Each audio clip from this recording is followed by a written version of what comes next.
1, 06.7 Energy FM. Same, pero iba.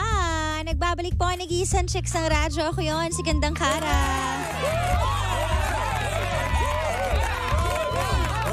1:31 ang ating oras. Nagbabalik po ako ngayon sa inyong harapan at kitang-kita nyo na ako ngayon dahil we are live.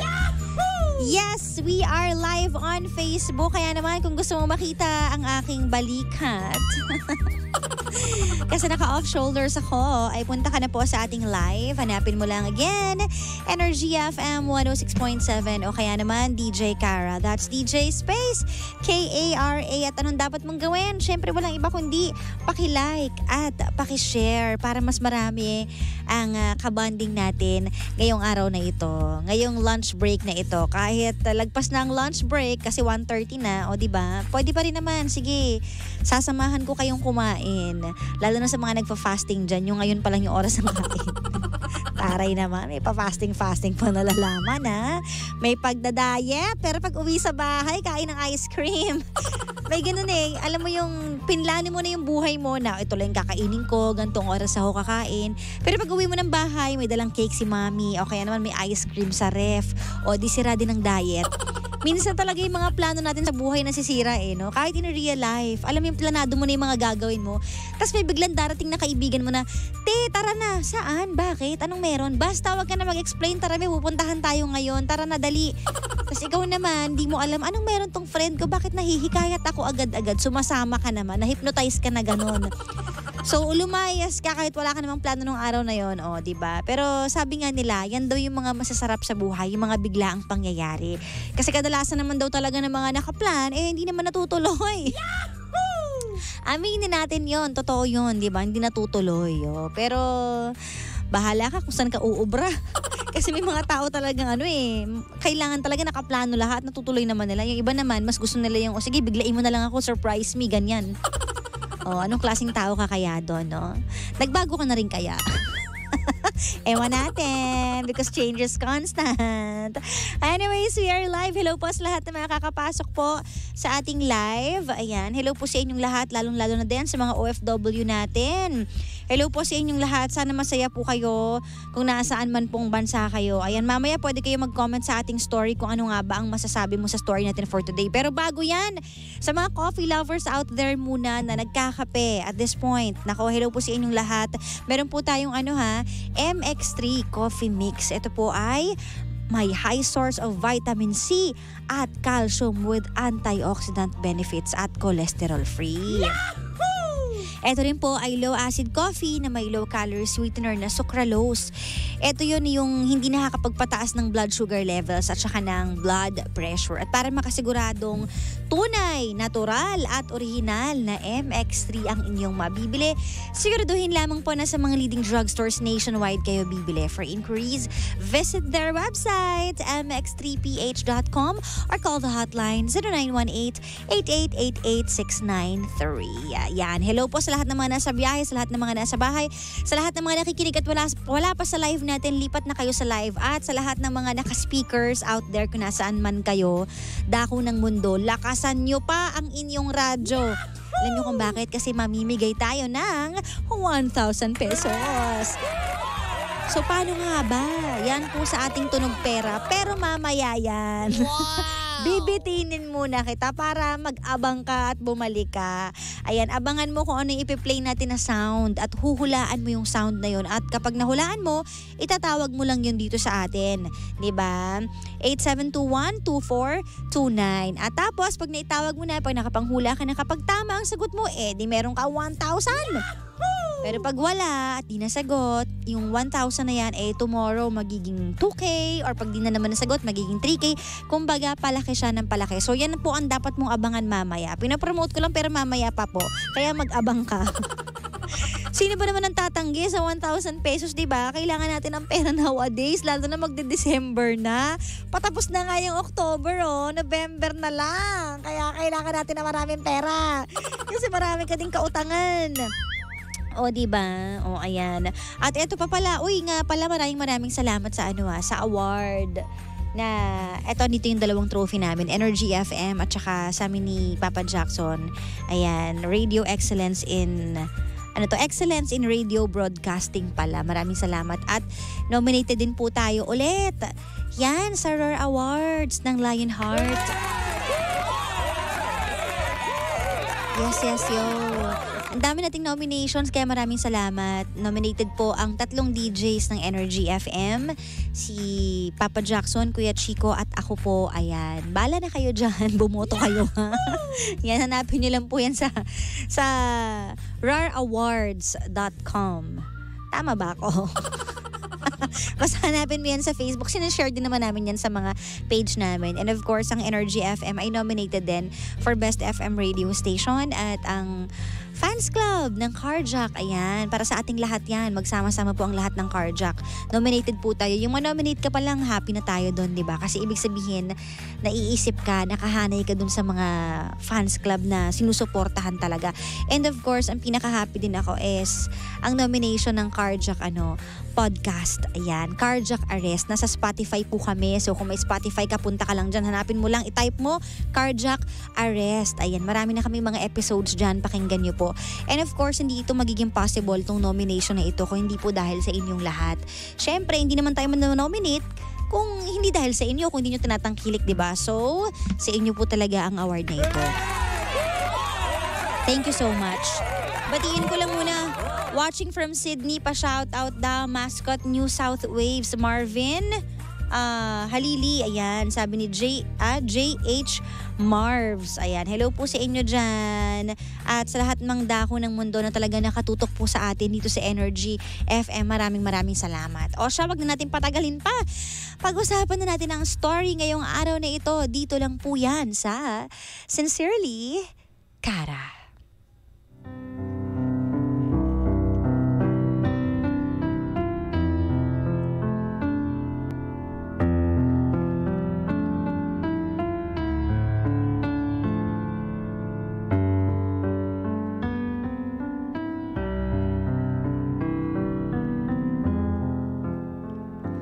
Sa mundong ito, ang pinakamasarap sa lahat ay ang pagmamahal ng ating pamilya. Kaya naman kapag meron kang pamilya na nagmamahal sa'yo, okay na. Kahit simple lang ang buhay nyo, kahit may mga struggles kayo, basta nandyan ang family mo dahil alam mo na meron nakaalalay sa'yo at magmamahal sa'yo ng totoo. Pero paano nga kaya kung isa-isang nalalagas ang pamilya mo? Paano mo nga ba talaga tatanggapin yung sakit ng pagkawala ng isang family member? Ito ang story ni Kyle, 47 years old at may asawa na si Lorraine. Kaso nga lang, ang kanyang asawang si Lorraine ay namayapa na dahil nabangga ng isang lasing na driver. Ang asawa daw niya ay napakaganda, mapagmahal at napakabait. Kahit bata pa lang sila nung kinasal sila, talagang di niya pinagsisihan yon dahil mahal na mahal niya ang kanyang asawang si Lorraine. Meron silang anak at mama's boy ang kanilang anak, si Charles, na kamukhang kamukha ng kanyang nanay. Sabi niya hindi raw naging madali para sa anak nila ang pagkamatay ng kanyang asawa. Kaya naman, bago ang pandemic ay nahirapan siya sa kanyang depression. At kadalasan hindi na sila nakakapag-usap. Ang anak niyang si Charles ay merong tinutuluyan na dorm. At madalang na rin ang pagdalaw sa kanya. Pag tinatanong naman niya, sinasabi na okay naman daw at busy lang sa pag-aaral. Hanggang sa one day, bigla na lang siya nakaramdam ng kakaiba sa text ng kanyang anak. Na ang sabi ay, "Pa, hindi ko na po kaya. Mahal ko kayong dalawa ni Mama." At magmula noon, hindi niya in-expect na babalik na naman yung sakit na naramdaman niya sa pagkamatay ng asawa niya.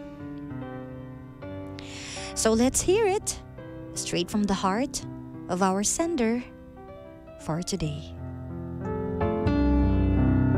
Hello DJ Kara, ako si Kyle, 47 years old at kasal po ako sa aking asawa na si Lorraine. Namatay po siya matapos mabangga ng isang lasing na driver. 46 anyos po siya noon. Napakaganda, mapagmahal, at down to earth na babae po si Lorraine. Di ko nga po alam kung ano ang ginawa ko para maging karapat-dapat sa isang katulad niya. Maaaring bata pa po kami at mangmang nang ikasal kami, pero habang tumatagal ay sabay po kami nagmamature at mas lumalalim pa ang aming pagsasama. Nagkaroon po kami ng anak na lalaki, si Charles. Mama's boy po siya at kamukhang-kamukha niya ang kanyang nanay. Sobrang proud ako mula nung una kong tinignan ang mga mata niya. Noong araw na ipinanganak siya para tawagin ang sarili ko na ama niya. Hindi po naging madali para kay Charles ang pagkamatay ng kanyang ina. Bago po yung pandemya, nahirapan po siya sa depression. Hindi po kami gaanong nakakapag-usap ng bata.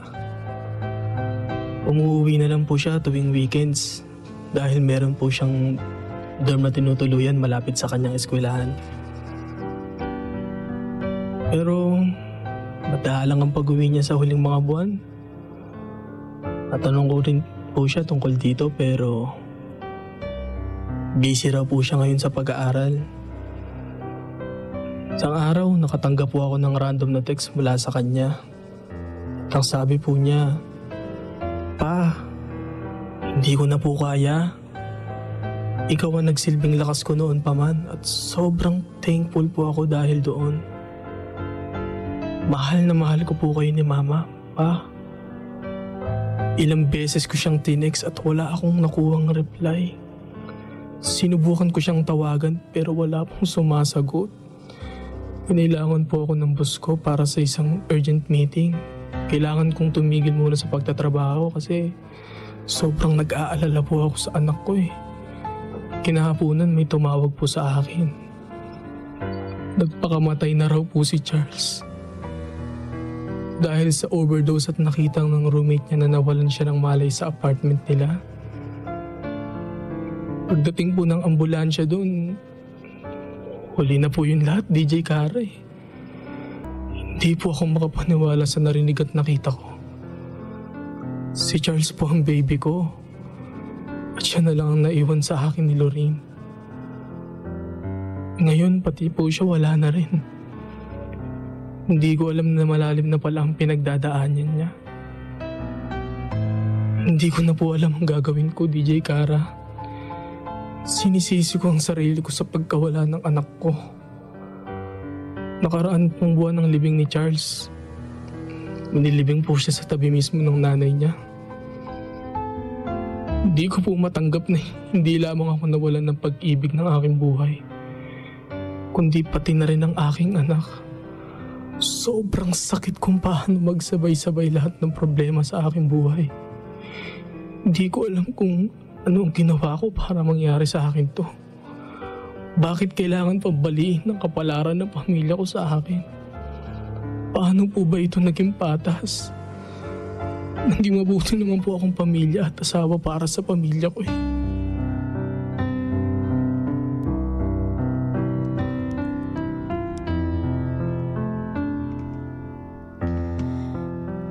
Nakakasad naman. Kung kahapon happy ending tayo, ngayon naman talagang sad ending. At literal na ending ng buhay ay kung minsan di natin napipigilan na nangyayari talaga. Na meron tayong mga mahal sa buhay na iiwan tayo. Ano nga kaya ang masasabi mo sa story ni Kyle na parehong nawala ng mahal sa buhay?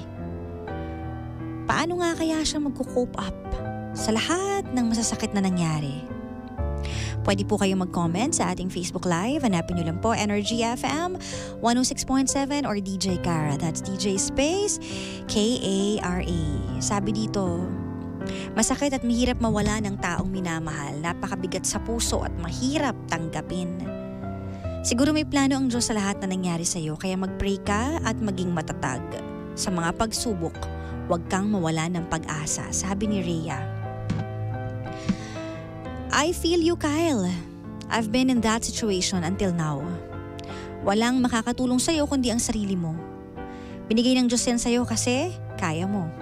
Let go and let God, sabi ni Ate Arlene. Hi, Kyle. You cry and then pray for enlightenment kasi hindi talaga natin hawak ang kapalaran natin sa buhay. Sabi naman ito ni Mami Elma. Nakakalungkot naman po, sana kayanin mo kuya ang mga nangyari sa'yo. Ipag-pray mo din sila para maging okay ka rin po at magpakatatag ka. Sabi ni Veron.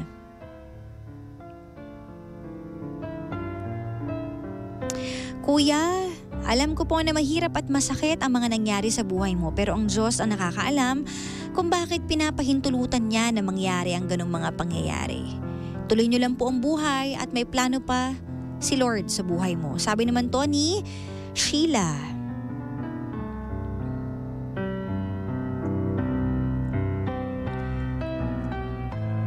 Nasa bandang huli po talaga ang pagsisisi, pero ganun talaga ang buhay. Move on na tayo, Kyle, at ipasa Diyos mo po ang lahat. Maging matatag ka na lang at huwag kang mawawala ng pag-asa. Sabi naman to ni Mami Olet. Huwag mawala ng pag-asa. Because that is life. Hanggat nabubuhay tayo, may pag-asa. So huwag tayong mawala ng pag-asa. Sabi pa dito, Hi DJ Kara, I lost my mom during pandemic. Marami po talaga ang nawalan din ng mahal sa buhay at marami din na nag-suffer even before the pandemic and even after the pandemic. Wala pong pinipiling timeline yan. Kaya naman kung marupok ka at mahina ka, mahihirapan ka talaga. Now, I'm still coping up sa pagkamatay ng aking nanay. Dumaan din po ako sa depression pero kinakaya ko until now. Sabi ni Jelay.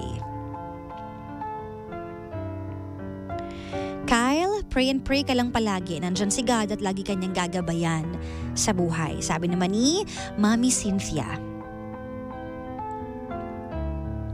Ang lungkot naman po nito, magpakatatag ka po at mag-pray ka palagi. Sabi ni Brian. Prayer is really powerful. Time heals all the pain. Strengthen your faith and hold on to God. Sabi naman ni Russell. Strengthen your faith daw and hold on. Kyle, acceptance is the key to overcome the pain. So just keep on praying. Sabi ni Ate Merly. Alam nyo, naniniwala ako sa powers ng prayer. Because sometimes may mga bagay tayo na hindi na talaga natin kayang isolve. At kinakailangan talaga natin ng tulong ng mas powerful sa lahat. Lalo na kapag mga ganitong sitwasyon. Kasi ito, hindi lang to basta mahirap na sitwasyon eh. Malalim na sakit ang mararamdaman mo kapag nawalan ka ng mahal sa buhay. Lalo na kung asawa at anak mo ay parehong nawala. At mahirap talaga, lalo na pinagdadaanan ng mga teenagers nowadays. Alam natin na talagang talamak ang depression and anxiety. At kung minsan pa nga, hindi na nila sinasabi, which is yung pinakamahirap sa lahat, na kinakaya mo lahat. Hindi talaga natin kakayanin lahat mag-isa. So nagkataong itong anak mong si Charles ay hindi niya siguro nasabi lahat ng nasa dibdib niya. Kaya sumabog, nahirapan siya ng husto, longing for a mother, longing for a complete family, at kung ano pa. Hindi pa natin alam kung ano ba talaga ang iba pang cause ng kanyang kalungkutan. At sadyang nakakatakot pag nakaramdam tayo ng malalim na kalungkutan because it leads to depression. Kapag hindi nawawala yung lungkot mo, ilang araw na, ilang linggo na, then seek help para ma-save mo yung sarili mo. And Kyle, wag mong sisihin masyado yung sarili mo because hindi ka naman siguro nagkulang bilang ama sa anak mo at sabi mo nga mahal na mahal mo. Kasi baby mo pa nga yun, sabi mo eh. Di ba?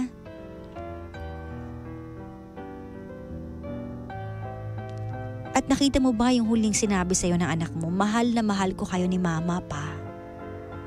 Wala naman siyang sinumbat na anything na nagkulang ka sa akin pa or what. Sinabi niya mahal na mahal ka niya.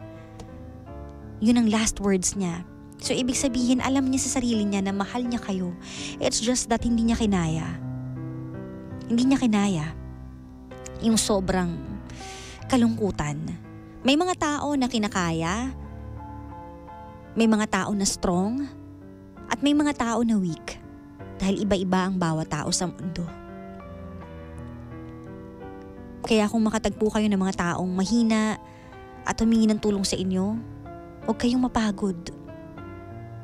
Kaya lang ito, Kyle, hindi mo naman talaga alam kung anong pinagdaanan kasi hindi mo siya kasama sa bahay. Sabi mo nga, ang anak mo ay nasa dorm, hindi mo alam kung ano talaga nangyayari sa kanya. At kung ano man yung nangyari, malungkot pero nung araw na yun nag-decide ang anak mo.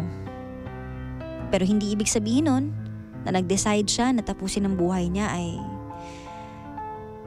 may pagkukulang ka o hindi ka niya mahal. Masyadong malalim ang salitang depression. Walang sino man sa atin ang pwedeng magdikta na ganito yan, hindi ganyan yan. Only the person knows the pain they're struggling. Nakakalungkot man na sa mundong ito, no? Talagang parami ng parami ang nakaka-experience niyan. Kaya naman sa mga magulang din, kung wala kayo masyadong alam sa mga anak ninyo, try to reach out. Try to reach out more. Minsan akala natin alam na natin sa mga anak natin pero hindi pa pala.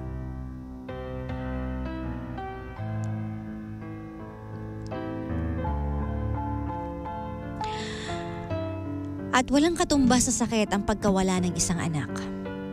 Ganon din ang isang kabiyak. Kaya naman Kyle, at this point of your life, naiintindihan ko na marami kang tinatanong, kine-question bakit ganito yung kapalaran mo, bakit hinayaan ng Diyos. Naiintindihan natin yan. Pero kailangan mong maging matatag at malakas. Huwag mo rin pabayaan ang sarili mo. Alam ko mahirap mag-recover sa ganyang klaseng sakit, pero ipagdasal mo. That is the most powerful advice. Prayers. Walang iba. Lalo na sa ganitong klaseng sitwasyon.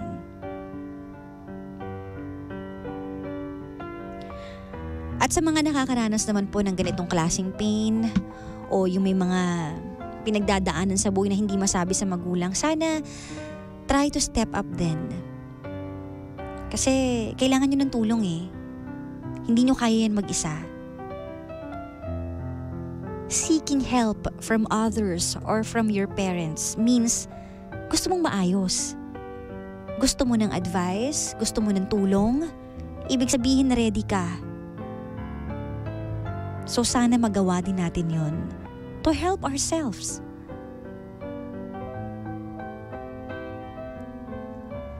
And most of all, throw your burden to God and He will sustain you. Kailangan natin ng tulong. Kyle, sana magpatuloy pa rin ang buhay para sa'yo kahit gaano kasakit. When someone you love becomes a memory, that memory becomes a treasure. May the memories of your loved ones give you strength in the days that lies ahead. Sincerely,